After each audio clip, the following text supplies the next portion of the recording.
olive oil, actually, turns out, which contain lots of bioactives. And I think that's what I'm so excited about as a research scientist. Not only is it the food, but we're beginning to identify the specific substance in the food that can be beneficial. So hydroxyolocanthin, all these types of bioactives in olive oil, which is also present in whole olives, by the way, and it's present in olive oil, but it's also present in olive water. Olives are mostly water, not oil. So when you press olive oil, it turns out that they throw away the water right now, and they collect the oil. But the water's got a lot of these polyphenols. One of them, hydroxyolocanthin, which also makes it into the oil a little bit, actually will tame your stem cells in body fat. So again, this is an example where the foods that we eat actually, not only surprisingly, actually can help us fight body fat. That's one of the things that I was so surprised at when I started to set out to do this research. You assume that when you're eating food, you're going to grow fat eventually, right? Here, actually, there's actually substances in food that can actually help you tame and even lose fat. And in fact, I'll confess something that most people don't know, is that when I wrote my first book and I turned it in and it became very successful, New York Times bestseller, I had in the back of my mind a little concern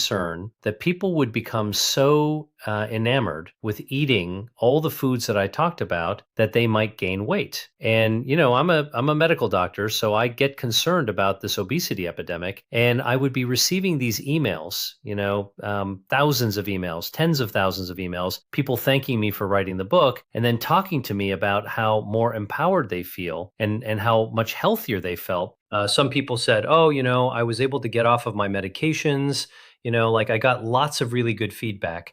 And my radar was on for people that might say, but I was waiting for the but I'm gaining weight, because I'm eating so much of the good food that you guys are talking about. I never got that. What I got instead was, I distinctly remember somebody wrote in and said, and you know what, the other benefit I got from eating to beat disease is that unexpectedly, I started to lose weight in ways that I could never lose before. And I got that one letter and I thought, well, thank God he didn't gain weight. And then I thought, wait a minute, that's a little bit weird. How could you be eating more food and losing weight?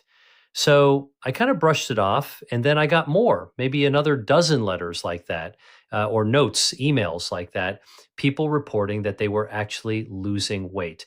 And by the time I got to like 20 or 30 of these, I thought, wait a minute, there is actually something going on. I'm a researcher, right? So we pick up clues by observing. And I thought, what the most unusual thing is that by eating food, and these people are telling me like now they're like really eating foods to fight 5 health defense systems. How is it that they could be eating food and losing weight? So that's what literally triggered me to begin looking more deeply into this. It was really just the next part of my research. Actually, I was doing research on metabolism, but I wanted to dive in to see what the heck was going on. And so when we started to take a look at the bioactives in these foods, because as a researcher, a scientist, that's what I'm wondering. Is there a mechanism? Like, what could possibly be in these foods? The lycopene, the hydroxyarzole in olive oil, lycopene in tomatoes, the electric acid in chestnuts. I started to discover that, in fact, all of these bioactives started to also make sense to me because they were fighting body fat. They were taming the stem cells. They were preventing fat cells from loading up with extra fuel. They were actually igniting the brown fat, turning on that space heater to burn down energy and increasing metabolism. And then when you actually really took a look at the studies that were looking at specific foods studied in clinical studies, isolating the food, all right, and just giving the food to people, you started seeing that it was shrinking waist size, waist circumference, and they were losing body weight as well. And so all of a sudden became clear to me that there was this whole other field of foods that actually can activate your metabolism, burn down harmful body fat, and against what we talked about at the very beginning of this, which is this new science of the metabolism, these 4 phases and the harms of extra body fat. I realized that there was something that people had to read about, which is what are those foods that you eat that we know what's inside them can burn harmful body fat and unleash your inner metabolism. Who hasn't heard of the benefits of green tea, right? It's been sensationalized. I think that in the modern world, because of all this complexity, human nature tends to either create a hero or a demon. That's demonization or heroization, right? Green tea tends to be in the hero side. But for me, what I really try to bring to the forefront and into focus is that the science is actually trying to teach us exactly what it is that's in the tea. So we know tea has polyphenols, are called cacans. We know one of the cacans is called EGCG.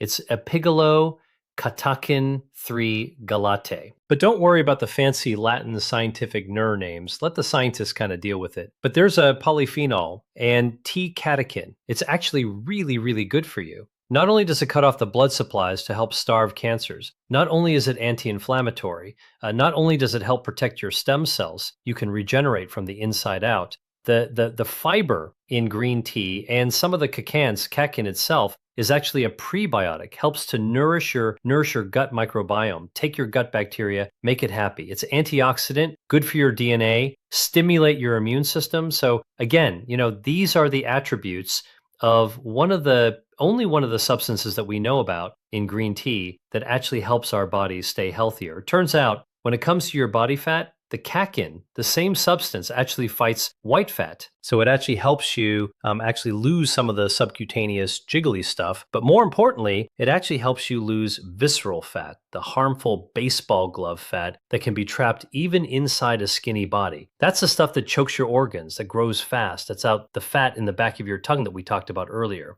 So the bottom line is that green tea drinkers just metabolically are healthier. And here's the other thing about green tea. Not only has a catechin, but it's actually just brewed in water. Whether it's hot water or iced green tea, you wind up hydrating yourself as well. And so again, you get multiple benefits in hydration. Also, by the way, a lot of people don't know this, but a cup of iced tea, a glass of iced tea has got water. Not only got the catechins, but it's got water in it. Turns out water itself turns on your metabolism, turns on your brown fat. And basically when you drink iced tea, cold or cup of cold water, it gets into your stomach and there's a temperature gauge in your stomach that senses that's cold. And because it's your core body temperature, what we think happens is it triggers this gauge to turn on your metabolism to trying to warm up the water. It's kind of like a hot water thermos. It wants to warm it up and it turns up your metabolism to turn up your metabolism and act as your brown fat. Your brown fat needs that fuel to be the space heater. It draws down energy from your harmful fat, burns away some of your harmful fat. So again, this is a new way of thinking about our food. It's actually the food is working our inner workings on our behalf of our metabolism. And by making really, really smart choices, we can actually allow ourselves to unleash our inner metabolism. A lot of people don't realize this, but matcha is super packed with polyphenols. You know why? Matcha is grown in a very particular way. 28 days before they pick the tea leaf to make matcha, they put it under shade. They basically cover it with a canopy, and the shade is there so the tea in response to the tea plant in response to shade actually wants to make more polyphenols. So they make anywhere from 30 to 300 times more polyphenols under the shade, all right? And then what happens when you pick the leaf, you cut off the stem, and then they dry and powder the entire leaf. And so that's why you have so much more polyphenol, but then you get more, rather than having in a tea bag or loose tea leaves, you actually powder the entire leaf. So you're getting the entire leaf, including all the polyphenols. So you drink all the polyphenols, which is why you get 30 to 300 times more than just dunking a tea bag. You also get the dietary fiber. good for your gut microbiome. So matcha tea actually is quite amazing. Actually done a study to show that matcha tea extracts can kill breast cancer stem cells. Wow. I'm always amazed by that because look, as somebody who's been involved with biotech development and cancer treatment development, finding something that could kill stem cells, cancer stem cells like breast cancer stem cells, which is what makes cancers come back, is a holy grail. We don't have a drug for it. But here, matcha tea actually been shown in the lab to actually be able to do that. To me is actually really jaw-dropping. Then going down into even more fermented tea, because traditionally, again, this idea that in our wellness community, we wind up having all these mantras, must drink green tea, and oxidized fermented tea is no good. Turns out that's not true. The science is showing that oolong tea, which is slightly fermented, also good for your metabolism. You can lose your waist, you can shrink your waist sizes, waist circumference, lose body fat, and then even perhaps more surprising, if you take the extreme of fermented, smoky, dark teas. There's a tea that I write about called pu'er tea. This comes from a village of Pu'er that back thousands of years actually traded tea on the Silk Road. So they smoked the tea, they fermented it, so it actually survived the tea journey. And it turns out research had been done to show that pu'er tea lights up your brown fat, burns up, triggers your excess fat burning by burning the cells, decreases your stem cells from making more fat and white fats, visceral fat as well. Quite remarkable that this fermented tea that's supposedly, fermented, can't be good, doesn't have any of the polyphenols left, wrong. And on top of that, they've actually discovered just a few years ago that there is this tradition, 1,000-year-old tradition of making pu'er tea. There's even a bacteria, a probiotic that actually is that the bacteria is grown in the way that's fermented. In fact, they call it pu'erillus, like a bacillus that actually grows in pu'er tea. So this is actually a probiotic tea, which to me is remarkable. And not only does it improve gut health, it's good for your metabolism as well. So it fires up your brown fat. So again, tea is the second part of the Holy Trinity. The third, which I always drink, and you asked me, what did I want if I was coming in to do this podcast with you, and I requested a cup of coffee. Coffee has chlorogenic acid and many other polyphenols, but the chlorogenic acid not only boosts your health defenses, but it also triggers your metabolism. And it stimulates your metabolism from going as well. A little bit of the caffeine, which I'm able to tolerate. Not everybody can tolerate caffeine. But I'm able to tolerate the caffeine. Caffeine also stimulates not only your kind of like your brain, but also stimulates your metabolism as well. And I'm not encouraging people to go after caffeine. I'm just saying that coffee is one of the third of the Holy Trinity. Coffee, tea, and water. That actually is really, really healthy. The study that was done was taking pieces of fat from people getting bariatric surgery. So these are people that are morbidly obese and removing their fat. And the researchers actually took a chunk of the fat and grew them out in a plastic dish, petri dish, and they were able to observe that fat wants to grow. Once it's out of control, it sort of wants to keep on going out of control. And the way it does it is kind of like scary on autopilot. Fat is a highly vascular tissue, meaning that it actually requires a lot of blood vessels, just like a tumor, by the way.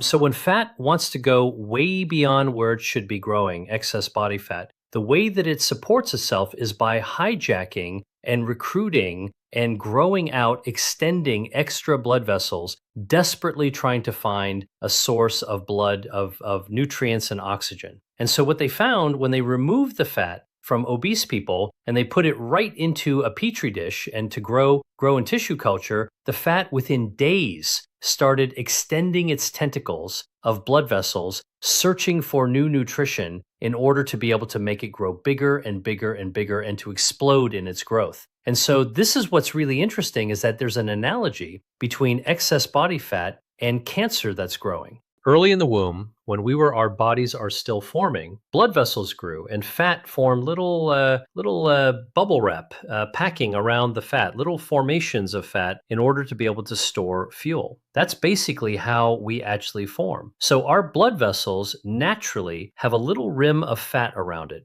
They're the fuel tanks for our body. All right. And what happens is that as fat mass grows, it continues to need blood supply. It needs oxygen. And when you have too much fat growing, it just needs more blood. It needs more blood supply. It actually reaches out and it grabs more blood vessels to selfishly grow blood vessels towards itself. Now, if the fat grows too fast, faster it can grow than it can grow the blood vessels, actually the center of the piece of the expanding mass will start to die because it can't grow blood vessels fast enough. That's called hypoxia. And when the center of the fat that's growing, it happens in tumors as well, doesn't get enough oxygen, and that hypoxic area in the center of a fat mass is really dangerous because hypoxia causes inflammation. Basically, it's a tissue that's starting to die. It's not dead yet, and inflammatory cells just race in there. And that's why excess obesity actually is associated with inflammatory diseases, highly inflammatory diseases like cancer, like diabetes, like Alzheimer's disease, partly because it's a setup. Too much body fat sets you up to basically be a walking vessel of inflammation.